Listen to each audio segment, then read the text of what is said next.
Being a first responder is oftentimes viewed as a calling. It demands strength, presence, leadership, and sacrifice. And what does that sound like? Well, that's fatherhood. Fatherhood demands strength, presence, leadership, and sacrifice. And this episode is about how to win at both without losing yourself or your purpose in the process. Welcome to First Responder Fitness with Carl Wimmer, where armor is forged through mental, spiritual, and physical preparation.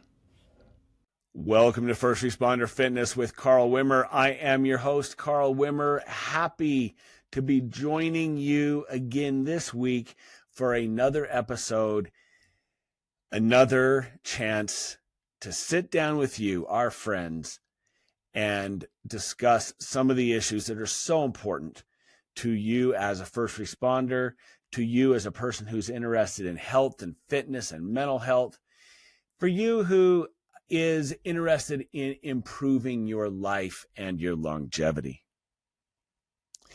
Today is a very special episode because this episode is airing the day after Father's Day. And I want to just wish all of you fathers a happy Father's Day. I hope that you had a fantastic day celebrating fatherhood yesterday. I hope that you were able to take some time off, relax, reflect, and regroup, especially around your family, around those that are most important to you. I enjoy reflecting on the things that are most important in my life. And I want to discuss some of those issues with you today, especially those of you on the front lines in the first responder community. You see, because it's interesting when you're in law enforcement, when you're in firefighting, when you're in any type of service-oriented job, it's not just a job. It's really a calling on your life. Being a first responder is a calling. Now, if you're not a first responder, I don't want you to tune out here because there is so much good information here today honoring fatherhood, honoring men, and what we need to do to continue to be good fathers, whether you're a first responder or not. So stick around and enjoy the information. But today, I want to talk to fathers. I want to talk about the calling of fatherhood. Because, as I said earlier, being a first responder is oftentimes viewed as a calling. It demands strength, presence, leadership, and sacrifice. And what does that sound like? Well, that's fatherhood. Fatherhood demands strength, presence, leadership, and sacrifice. And this episode is about how to win at both without losing yourself or your purpose in the process. If there's one thing that I learned in more than 20 years of law enforcement is that this job will steal the very best from you if you let it. This job is unapologetic at consuming you, chewing you up, using you, and spitting you out. It makes you feel like you are irreplaceable, but at the end of the day, you're replaceable. At the end of the day, they could get somebody else to do your job, and they would not balk for a second at doing so if you're not willing to sacrifice what it takes to do the job. It's one of the things that I really grew to dislike about being a first responder is that they feel like they own you. Your chief feels like he owns you. Your city or county feels like they own you. If you have a day off and they want you to go to training, you have to go to training or they can write you up. It is a job that will take and steal and consume all that you're willing to give it. I have been a father. I am a father. I have been a first responder and was so for decades. And I can tell you, they can either fuel each other or they can fight each other. And you do not want to get those two issues in conflict with one another. You lose if your job and your calling as a father conflict with each other. But with that being said, far too many men, hear me, men. Far too many of you give your family the leftovers after giving your job your best. That cannot be, and that should not be the case. But you do not have to choose between being elite at work and elite at home. Strong men protect their homes first, not just with strength, but with your active presence. Strong men protect their homes first.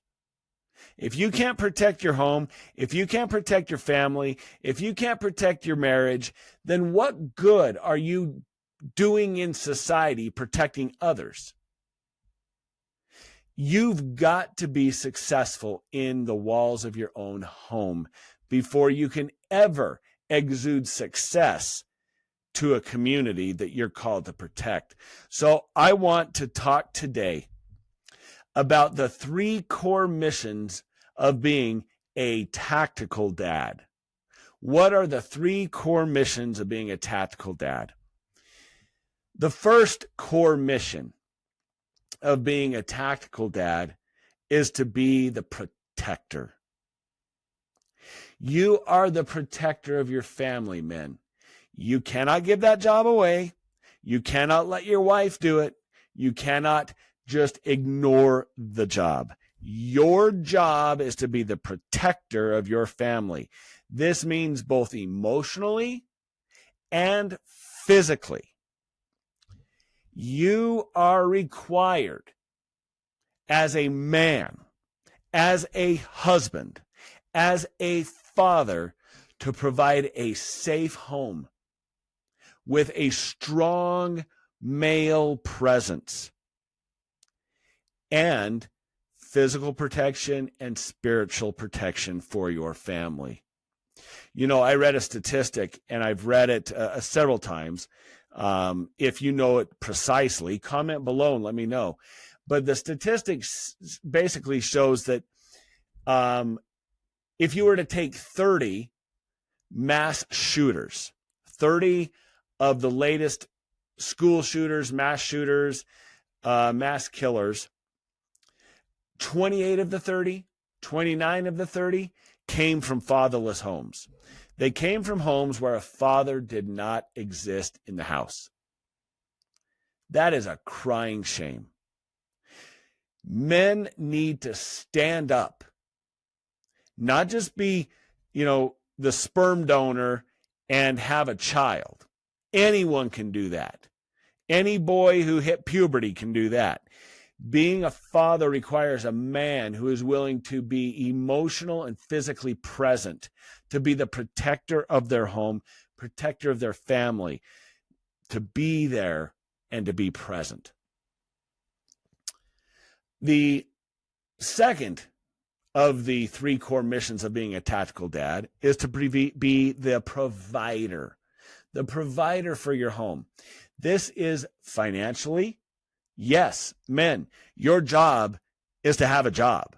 Your job is to financially provide for the family. Now, most of my career, because law enforcement doesn't pay that much, most of my career, my wife usually brought in more money than I did. But I always worked. And it didn't matter what the job was. I always worked to provide financially for the family. That's your job. Being a stay-at-home dad is not your job.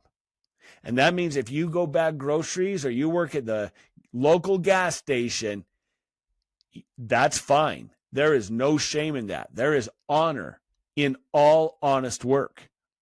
But you, as the man of the house, you are obligated to provide for your family financially, emotionally, spiritually, and relationally. This is not something you can ignore. You must be intentional at providing financial stability, emotional stability, spiritual and relational stability to your home. Finally, the 3 core mission of the Tactical Dad, number 3, is you are the pattern setter. You set the tone in your home. Your habits become your family's norm. You understand that? What you establish as habits is what your family starts to relate as the normal way your family operates. Okay? So what you do matters. You set the tone. You're the pattern setter. Kids don't become what you tell them to become. They become who you show them to be. You understand that? Look, I don't want to guilt anybody, because kids grow into adults and they make their own decisions. They do their own thing. But if your kids are universally mess ups, it might be a good idea to reflect on the tone you set in your house. It might be good to reflect on what you showed them throughout their life. How did you show them to live life? How did you show them the way things should be? You see, kids don't become what you tell them. They become what you show them. So, again, no guilt, no shame. It's never too late to make a difference in your children's lives. But I want you to think about what you have done in the past, and has it worked? And if it hasn't, what are you going to do to fix it? You see, you can't be outsourced. Fatherhood cannot be outsourced. You're either the thermostat of your home or you're the storm in your house. Fathers, you set the tone of the home. If it's chaos, you're in chaos. If your household is a mess, you're a mess. If your household is disorganized and bouncing from one critical incident to the next, what are you doing as the father? You cannot be outsourced. You cannot be replaced. And no matter what society tells you these days about toxic masculinity, no matter what society wants to tell you that men are not needed, men, you are the backbone of your home, you're the backbone of your family, and you're the backbone of society. We could not function as a society without men who are honorable, hardworking, training up their family in the way that they should go. So that is the threefold message of a tactical father. But I want to give you 5 tactical tips to win at work and at home, because these 2 things can conflict. Shift work gets in the way of being a good father. Working holidays gets in the way of being a good father. The stress and the tension and the garbage that you deal with as a first responder, or not, as anyone at work, those things can interfere with your home life. And they shouldn't, because your home life's more important than your work life. So let's go over 5 tactical tips to win both at work and at home. Number 1, put your phone down. Whoever's calling you, who's ever texting you, they can wait.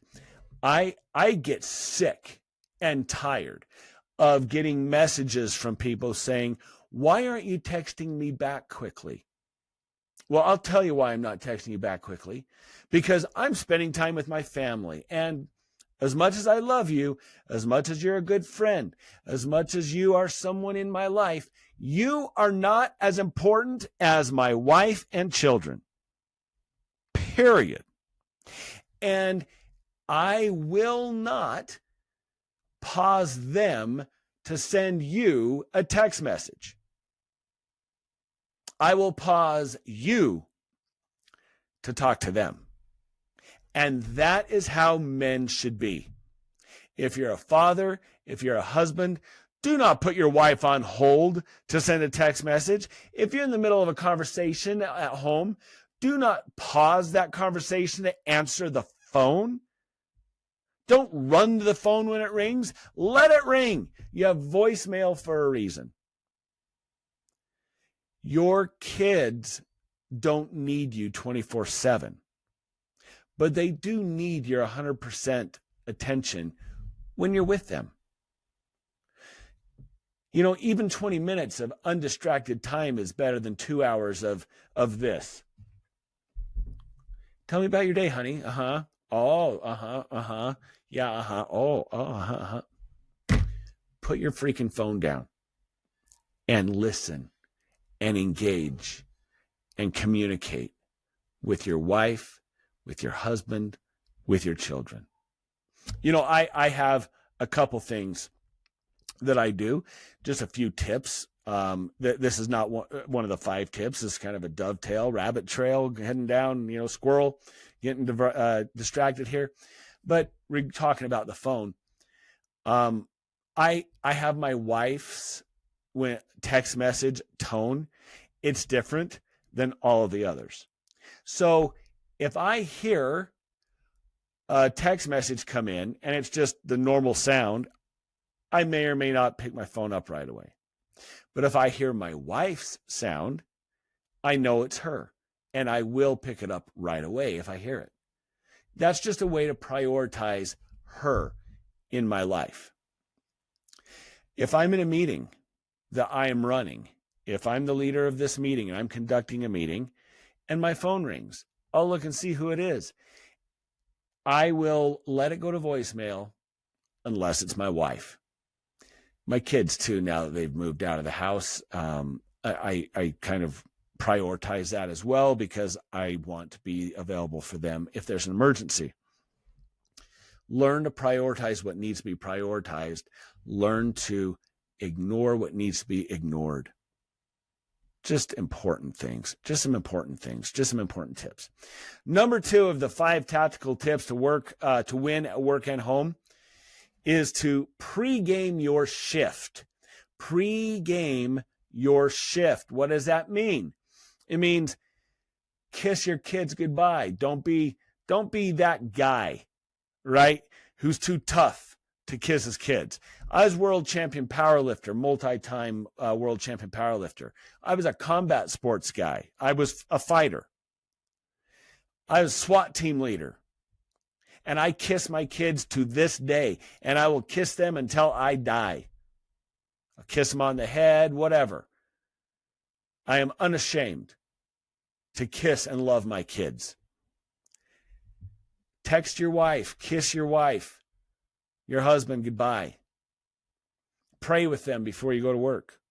Pray in your police vehicle or on your way to the fire department. And then don't just clock in at work. Show up prepared and ready to give your best. You're getting paid to do a job. Do the best job you can. So pregame your shift.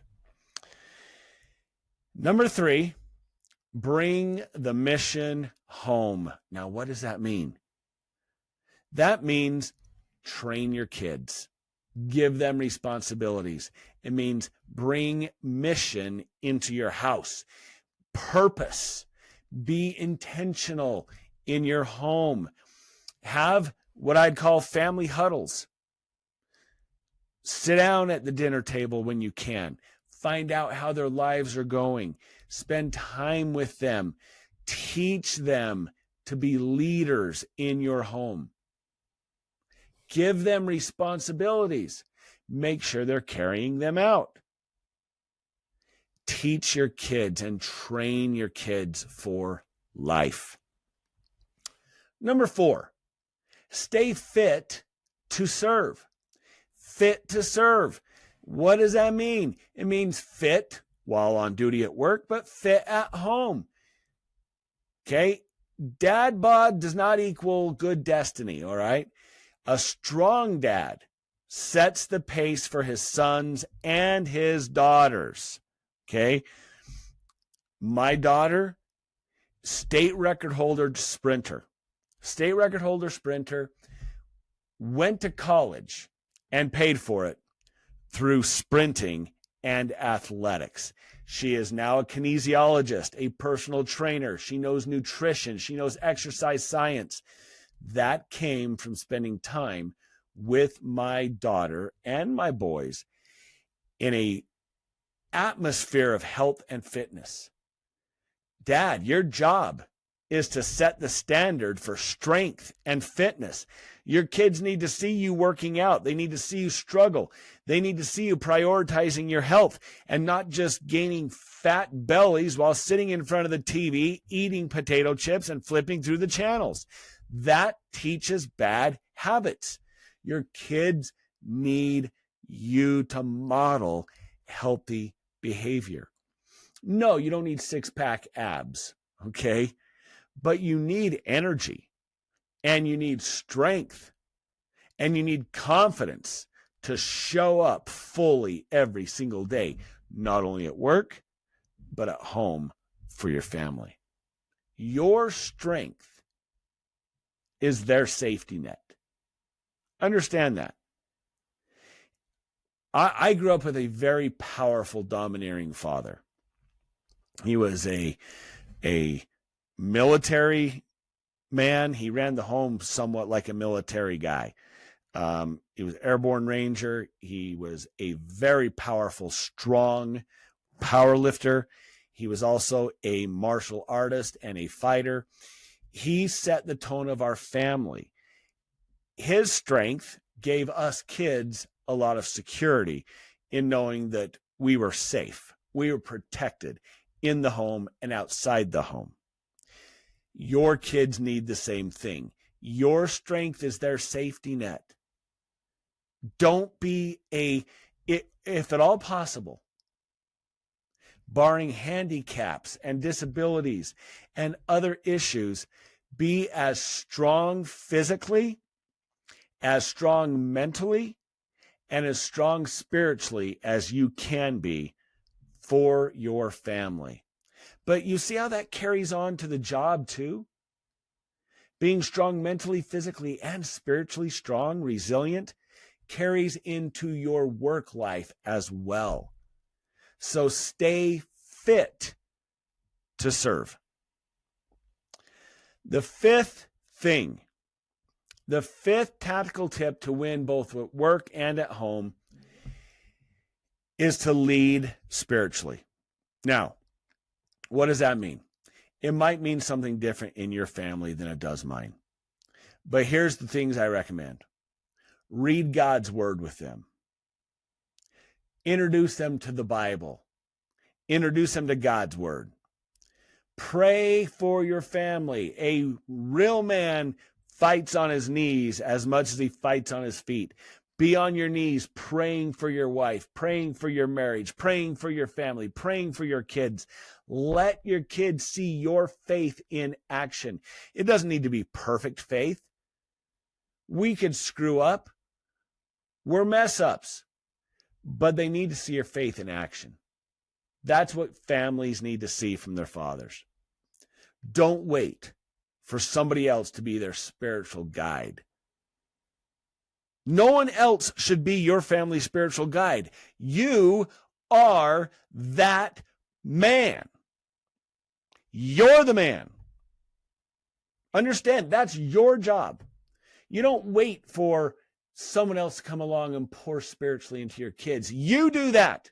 That's your job as the man, as the husband, as the father. If you don't lead your home, the world is going to. You understand this, yes?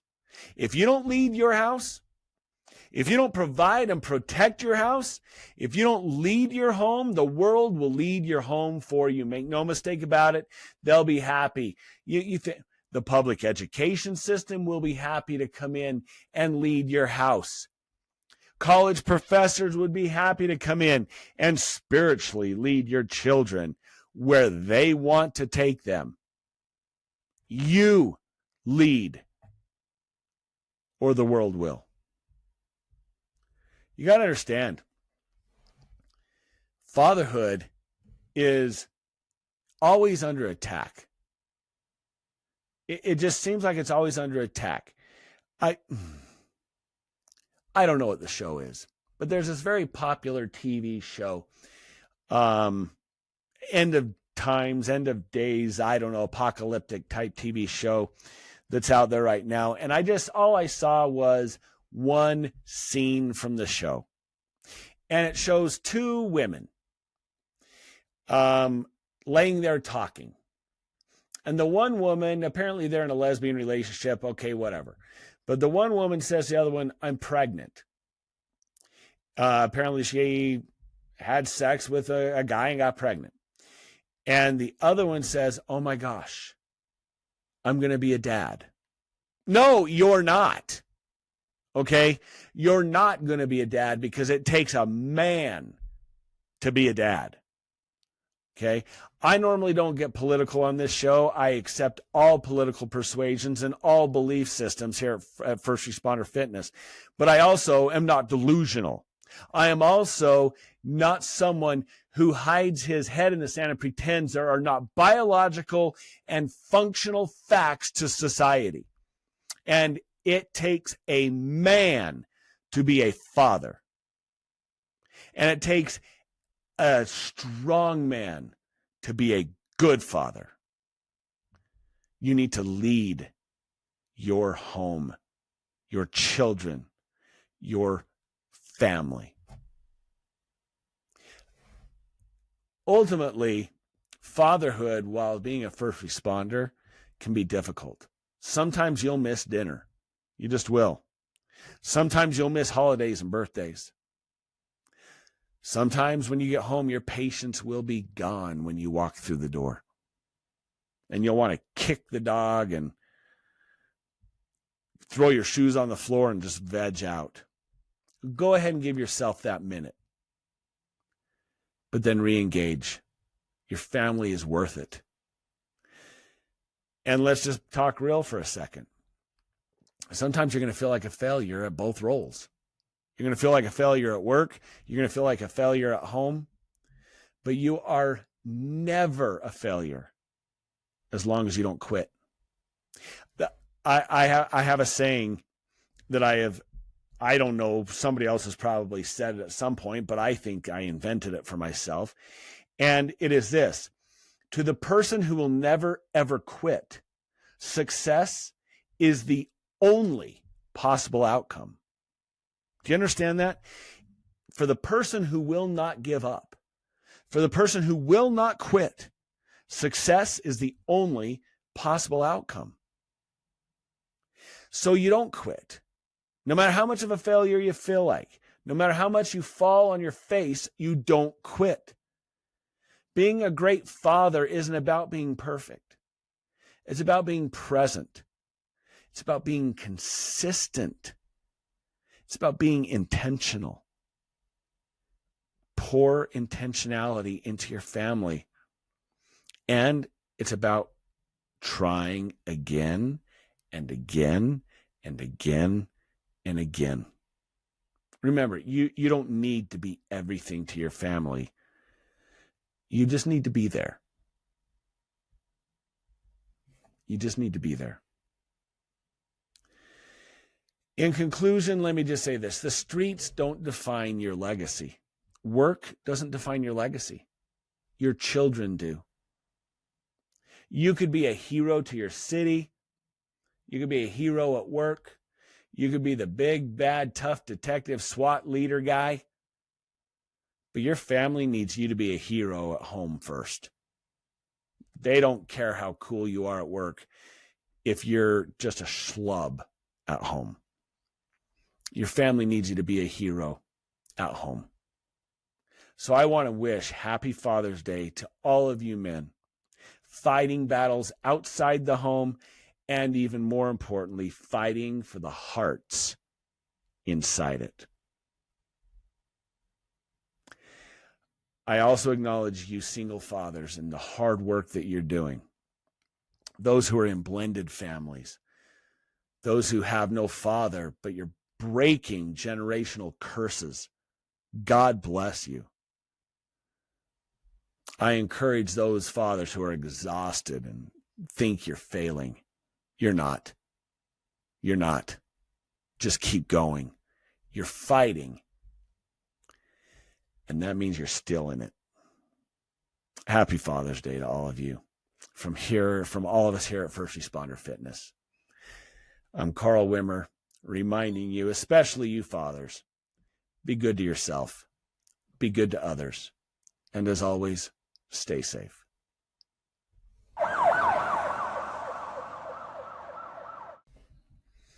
Okay, I forgot to give you some thumbnails on the last couple. Sorry about that. So let me get you some stoic father thumbnails.